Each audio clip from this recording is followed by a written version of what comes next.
It struck with terrifying and deadly force. The aftermath, Tacloban City's shattered landscape. This was home to thousands. It was not the wind that did it, it was a storm surge, reports of a 5-metre wall of water that engulfed the coastal strip and spread through the city. Even where the CNN crew was sheltering, about a kilometre from the shoreline, the surge was waist-deep and powerful. All around us you hear the sounds of windows breaking, you hear the sounds of large objects falling and crashing to the floor, and underfoot it is now just a deluge. And if you look behind me, I don't know if you can see it, the staircase behind me is now basically a waterfall. But that didn't compare with what happened here. The storm surge was the most destructive part of this typhoon. We're about 100 metres or so from the water here, and you can see the damage caused. These houses, these were all rough-built houses, completely flattened along the foreshore. Thousands of people live along a stretch of several kilometres, and you can see behind me just how bad it must have been. Authorities had pleaded with people to leave. Many did, but many stayed.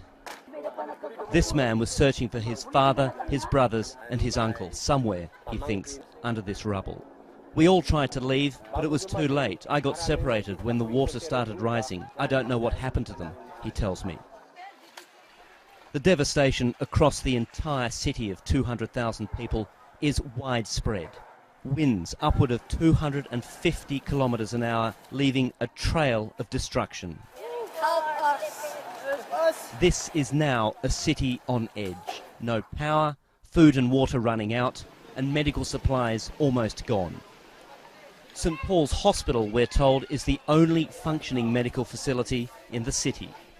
They can't admit any more patients. There's no room, just first aid in the most difficult of conditions. We have no more rooms, no more support. We hardly have anything left to help people with, the doctor tells me. We have to get supplies in immediately. Just a block away from the hospital, the increasingly desperate search for food and water leads to looting.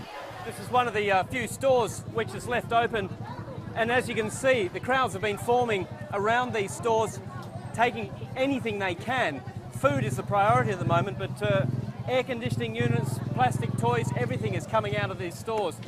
Another street away, people are climbing up a lamppost to get to the second floor of a department store to grab anything they can. It took a full day before help arrived. And even though the storm was predicted days in advance, the response so far has not been nearly enough. This was nature at its most frightening, a display of force that has smashed the lives of so many people. And this is just one city. There are countless towns up and down the coast where authorities are still waiting to hear word from. Andrew Stevens, CNN, Tacloban City, Central Philippines.